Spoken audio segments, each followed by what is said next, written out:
Welcome to this month's Fire Chiefs video message for the month of September. This month I have Captain Dave Kennedy, Lieutenant Irv Smith joining me from the EEO Diversity Office to talk about the office, to talk about how we've reformed the office in about the last 2 years, and to educate the members of MCFRS about what is involved in the office and a lot of the stuff that they don't understand that's behind the scenes. So Dave and Irv, thank you for joining me. Thanks, Chief. Thanks, Chief. So one of the things that is confusing to folks is what is the EEO Diversity or EEO and Engagement Office involved with? Can you kind of give us a couple points as to what the different main topics that the office is present for in different areas that you're working in? Sure. I'm going to start off with the EEO aspect of the office. As I said before, the EEO aspect of the office, me being an EEO officer, is my number one job is to make sure the department is compliant with all federal, state, and local laws. And by doing so, I ensure we are engaged in non-discriminatory and discrimination-free, harassment-free work environment. Right. Also, EEO training. EEO training has to be conducted on a yearly basis. We're actually doing it a little more than yearly, just briefing the workforce on harassment and discrimination, along with other tools for the officers, right. trick box. And as you identified, we're finishing up phase 2, as some people would have described it. Phase 1 was the online training. Phase 2 began with chief officer training, and then phase 2 for the field was the group-led in-station discussions. Correct. And we're rolling that into a wrap and then moving into the next phase, because as you identified, it is an annual requirement through the County Office of Human Resources that we have said topic training, and it's something that is continually evolving and something that we need to continually engage with our folks. So that's what EEO office is doing pertaining to the law, the support of the members, the support of a safe and comfortable and harassment-free workplace. What else does the EEO office? I use the word engagement and outreach. What is the EEO office doing in those arenas? Well, as far as the engagement, Lieutenant Smith will touch on that, but one thing I want the workforce to know is that I want them to view the EEO Diversity Office as not only an office that addresses complaints and looks into violations of federal, state, and local laws, but we are a resource, used as another resource of the many we have in the department.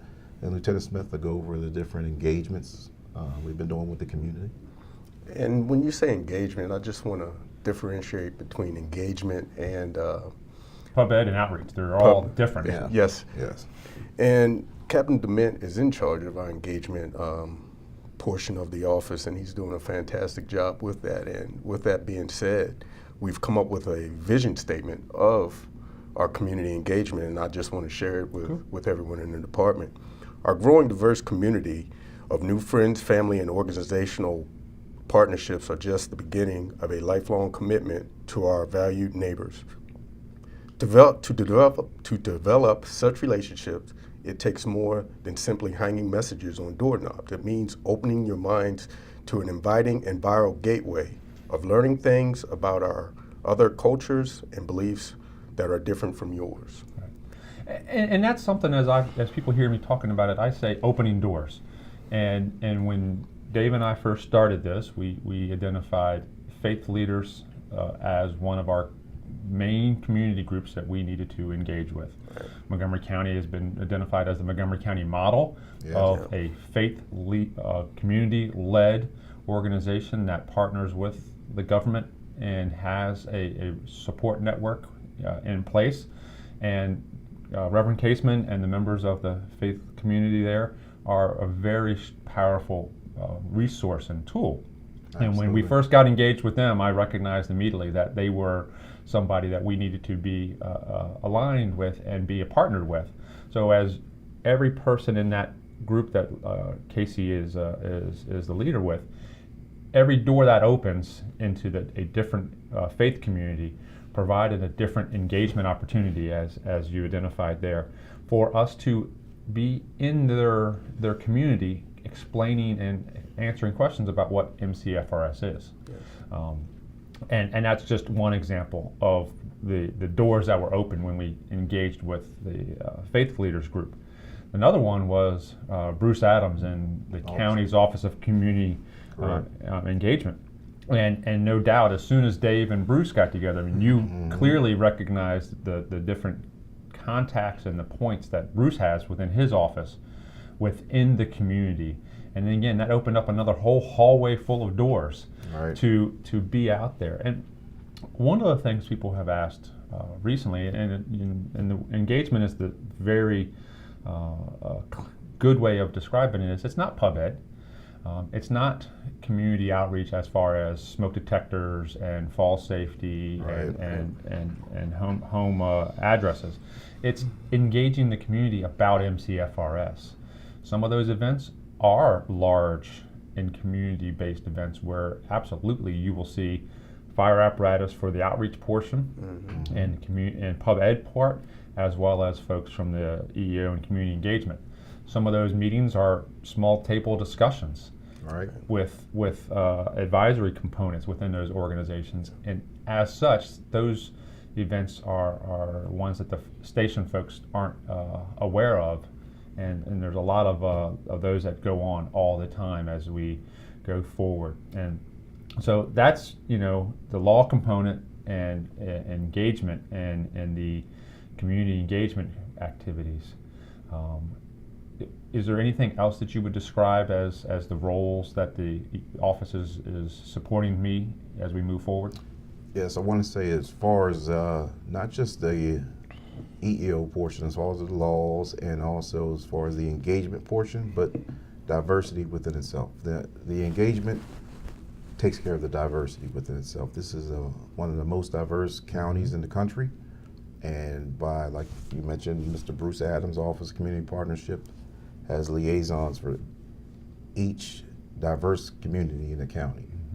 And so by reaching out to Mr. Adams and those liaisons, we've been in contact and involved and partnered with each of these different communities and at the different events, along with the LGBTQ community.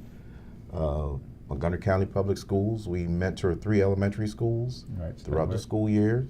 And this year we are picking up Watkins Mill. We've been asked to do Watkins Mill. High or elementary? High school. Okay.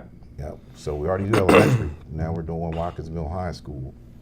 And we're doing it in collaboration with the police department. And that's the thing that Chief Manger has reformed his community engagement division. Captain Yamada, Mark, and yourself are hip and hip when we get to these events. So there's definitely a supportive partnership between both of our organizations, because we are that public safety presence, and we are very much unified and joint, as we do with response, as we do with preparations. So it just mirrors that in our engagement activities as well. So that's very interesting and very good to hear about, bringing on other activities through MCPS as well. And I would like to also add, Chief, with engagement, it's establishing relationships with these folks. These folks have our business cards. They call us when they have a question, not only when they have a question, but they are inviting us to all their events, whether it's a celebration, whether it's a informational meeting that they're having. We're not just showing up on a fire truck and handing out a plastic helmet. We are getting to know these people, knowing their families, knowing what it means to be in their faith, and to help us better our relationships in the community within the department. Right. So, Dave, one of the things that you and I know, cold and old hat, is what we're doing with the elementary schools. When you say we're partnering and mentoring with the elementary schools, can you give an example of what happens, at Steadwick or at Watkins Elementary? Well, we're there, like I said, at 3 elementary schools every week. We greet them when they come there in the morning. We eat breakfast with them, recess, lunch, and we sit in their classrooms and help them with projects. And at the end of the year, we stick with them throughout the school year all the way to till they graduate the 5th grade. And when they have the PTA meetings and family nights and special organization meetings, we're present. They asked us to come to all of them. It started off with just the 5th grade, but then it ended up being the whole school because all the other kids saw us there. But we focused mainly on the 5th graders. Okay. And also with the 5th graders of the county school system with Mr. Stowe, Human Rights Commission, he has a diversity camp every year, so we partner with them. Send folks with that and assist and it's an overnight camp. Absolutely, that's a 3-day camp. 3-day camp. So what is there other areas that the office is focused on? But if is there other areas that the office is focused on? Yeah. Okay. Go for it. There's other. We're concentrating now a little on leadership also, right, as far as building more leaders, because let's face it, all of us aren't going to be here forever. In your team, describe to me how your team is structured, because you have yourself and some deputies. And yeah, absolutely. It's myself as the EO officer, then I have 3 deputies. Lieutenant Smith is 1 deputy. Nancy Thornton is another deputy. She's volunteer captain, Sandy Spring. And then you have Master Firefighter Chantel Brown. Then you have the coordinators. That's the core group of about 12. And we sit in on decision making and plans as far as training ideas and what's going on. They brief me on what's going on. Then we have the counselors, who are the role models in the field, answer any EEO questions, and then send them up the chain. Now the coordinators, they help address and look into any complaints that are in the field. So. Right, and as we were talking about that, as you were describing it, the screen showed all of this is laid out on the website. Correct. Listing the coordinators, the counselors, as well as the deputies. So it's all there. If they want to reach out to someone, their name, their station assignments, right there. They have the opportunity to select who they're looking to reach out to for comfort, as well as for the right topic area. Right. And they can reach out to those folks. So that's a tiered approach and a matrix of folks that help in different arenas. Correct. So that's why it's structured in such a way. What we'll also do is we're developing something right now to put into the station so people can actually visibly see it posted in the firehouses. Right. So now, one of the things you all have been doing recently, and you're probably well into the process, is doing station visits, Right. outlining the role of what the office is. So this video dovetails pretty well into that. Absolutely. So, Irv, you have any? What's that station visit activity? And how's basically, that going? we'd like to get out there, preferably at lineup before the day gets started. And first, we'd like to ask the officer if it's okay that we come in and talk. And we would just like to clear the air on all the misnomers out there pertaining to the EEO office and the climate that we have in the department now. We want to change that climate into a very positive one, a positive one that supports you and your mission and your vision, a positive statement and meaning that we in the EEO office want to clear the air on all the negative aspects that people see. It's information. Information, yeah. It's knowing the information and the facts, and or dispelling the inaccurate information. Absolutely. Is what is able to be done by the ability to just talk, because that's how we're going to dispel that misunderstanding of information, and certain things won't be able to be communicated. That's Absolutely. A structure of personnel matters, but the folks coming down asking questions during lineup or during that EEO station visit allows people to ask that question personally, one-on-one, or in the group setting if they so wish. So we like to describe the differences between the EEO Diversity Office, Internal Affairs, and Admin Service. That's what we established from the beginning, because people still mix everybody together right now. But it's been positive. like we've been telling everybody, it starts with courageous conversation. Not everybody's able to have courageous conversation, but we set an environment where people feel comfortable having courageous conversation, and it's been positive. It's been positive.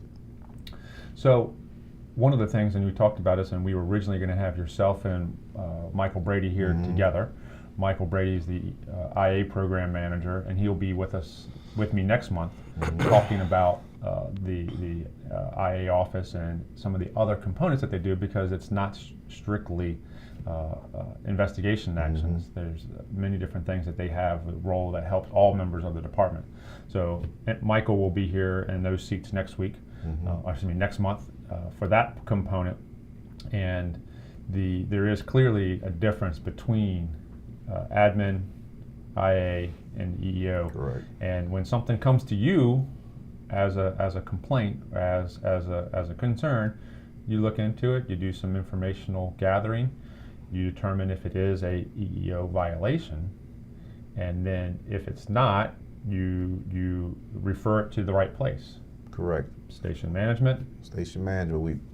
Number one, we want it to be handled at the lowest level possible. So, at the station level, we go to the captain, battalion chief, or the doc.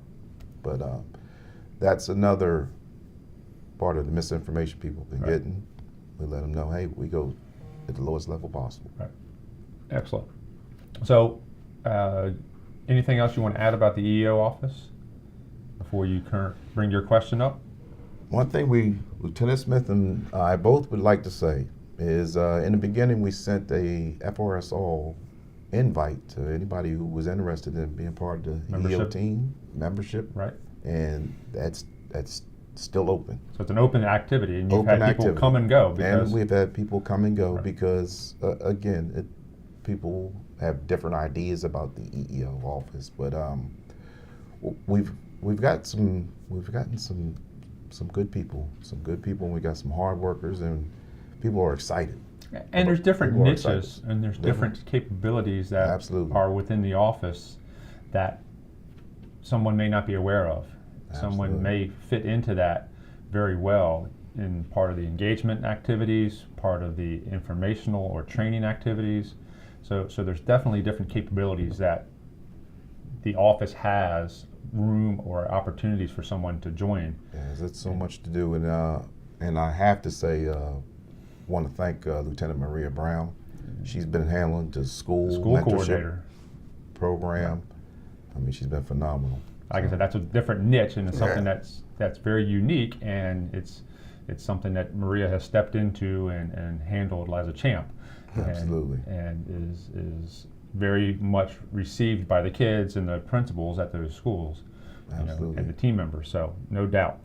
So again, you're always open for new members. Absolutely. Always able to have someone reach out to you and ask you, express an interest, and it's, welcome more folks to join in and be a part of. Correct. Just like the community we serve, we're a diverse group in the EEO office. So if you're interested, we urge people to please contact us. So do you got a question for me, or do you have a topic? Leadership training. That's been coming up a lot about leadership. People are excited about wanting leadership training based off the COLA class we had, and want to get your thoughts on your plans for creating a leadership training program or things. So I hate to use the word leadership training, because I don't believe you can train leadership. Right. You can train on leadership traits and leadership skills. Correct. So I really want to, when I say leadership training, sometimes people who are really astute recognize that's just a very bad description, because you're training or you're exposing people to different skills of leader qualities. Correct. So there's no doubt that there's a lot of capability there to share with our folks. We're in the midst of another small group for focus groups. So we're letting folks from the stations talk to Mr. Stowe and express their current beliefs, current observations about situations and the status of the department. And I really don't want to outline my plan, because I want my plan to be including the feedback that Jim gets in that group. Yeah, I have ideas as to where we need to add leadership topics and leadership initiatives at chief level, line officer level, new member level, an annual cycle to that. I had an outreach with somebody yesterday, and I have an action group that I'm going to reach out to and ask those folks to make a plan for me and come up with a plan. It's not a short-term plan. It's not I'll use the phrase, not a long-term plan, because you can set out a 2-year or 3-year plan, and as you continuously get halfway through it, you're going to revise it and update it, so it's a perpetually changing and being readdressed plan. So no doubt that there's some great qualities of people within our community that we've already seen step up and provide us a lot of discussions and information about leadership. And I can't say enough about Jim Stowe and his office and his actions and how he is able to communicate in those topic areas. But there's still many people within his office, as well as within the county, that have a good place to be there. So we're going to have that. We're going to do a cycle. I want to continue to hear the end of this round of groups, and then we'll have a gathering where we make a plan and address it upcoming this fall, and a multi-stage component going downrange, because it's about communications. It's about reception and personnel management. It's about the abilities to empower and mentor, the people that you work with or the people that are on your shift. So those are leadership traits and leadership topics that clearly we have the opportunity to do. You phrased OCS, the Officer Candidate School that we've applied to new lieutenants, people who are on the lieutenant eligibility list. And there was that discussion that maybe we should have OCS 1, OCS 2. Maybe OCS should be a standard class at the academy, and maybe in lieu of one of the current requirements for ascension to lieutenant. We've also, and I've had discussions with folks before about OCS for chiefs, because we do a class for the battalion chief bump ups or the new battalion chiefs. A couple of LFRDs do a class for folks at the volunteer chief level that are ascending up. I think that also could be merged together into one course with a joint set of instruction and provided at the academy, so the brand new captain, the captain who may have 2 years on the job, who may be starting to think about ascending, he or she can take that class at the academy 2-3 years before they take the exam and have that skill for understanding that job, and also understanding those additional roles that a second level supervisor, meaning a chief officer, has to utilize in his or her daily duties. So there are things there. We've shared them with each other, and I believe there's another arena that we can touch base on with exposing our membership to different skills and managing interactions amongst personnel that will allow us to interact better with the public, as well as interact internally with ourselves. And it is all about what? It's all about answering a 911 call. Correct. It's all about what Mrs. Smith or Vince needs, our neighbors. It's all about what they need. And when we are focusing on supporting Mrs. Smith or her neighbor Vince and their need, and we're ready to do that, then we're meeting our mission. And if we're not meeting our mission by giving them the quality and the Class A service, the A-team service, as somebody would describe it, that they're expecting and they deserve, and that's what our job is to provide them that A-team service. Is we need to be self-critical, look upon ourselves, and make those improvements to get us to that point where we're focusing on that as our mission. So Absolutely. And with the county being as diverse as it is, again, with the community engagement that we're doing, now we're in a better position to understand Mrs. Smith and Mr. Smith. But Mrs. from the Smith different- changes, Yeah, absolutely. and the community changes. Absolutely. And we have to be astute to that and be aware of that. And that's something that is perpetual and continuous. And as Absolutely. such, we can't say, you made chief 10 years ago, or you made captain 10 years ago, and you don't have anything else to learn about Absolutely. the community, the diversity, community values, and the such. So it's definitely an evolving component, and something that we are going to be readdressing and making a part of our norm process. So that's the. Hope I answered your question. Yep. Didn't get into a lot of core detail because Yep. I want to let Yeah. the feedback come before I really roll out what I Absolutely. refer to as a roadmap or Right. a plan. So that's the what's in the works. Good deal.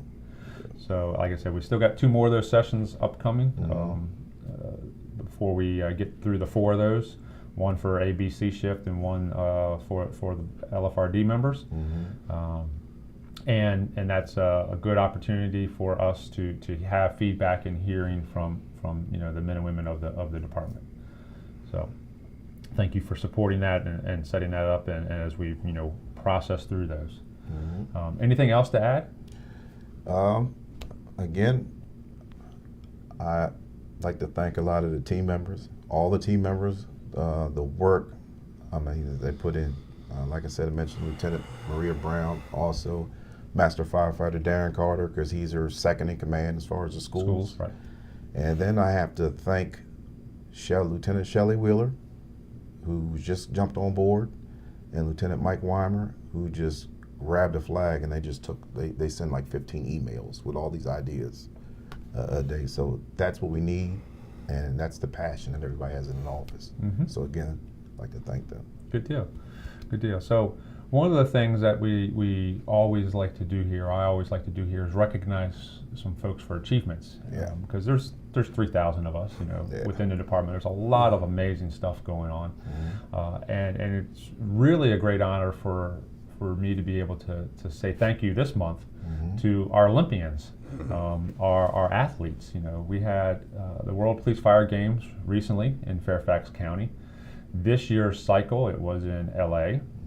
We had 3 members of the department, Penny Ingalls, Andrea Sujapan, and Alexandra Zaya, go to LA, all of which medaled, all of which got amazing accomplishments, personal best, world records, golds or silvers.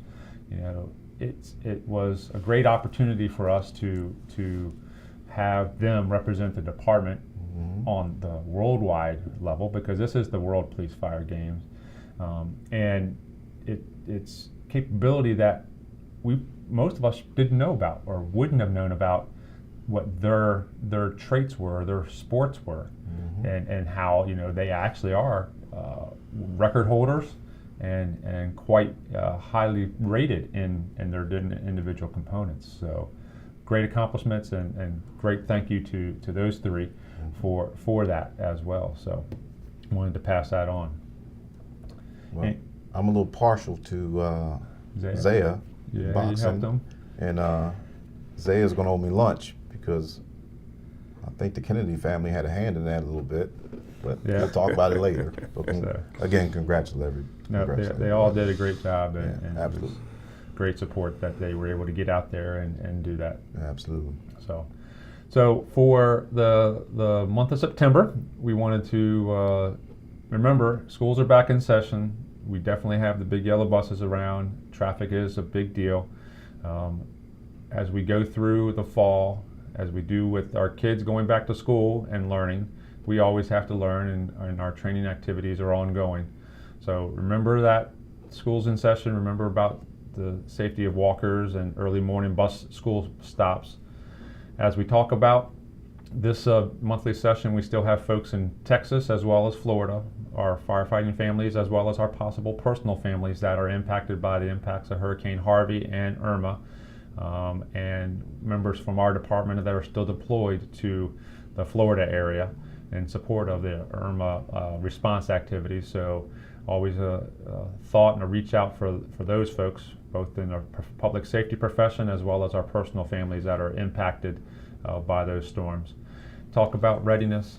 As I say, come to work, start your duty shift, start your standby period, ready for work, because we never know what that first bell will ring and what that call will entail. So till next month when Michael Brady joins me and talks about the Internal Affairs Program and the different activities and support that is provided by his office. And till next month, take care, be safe.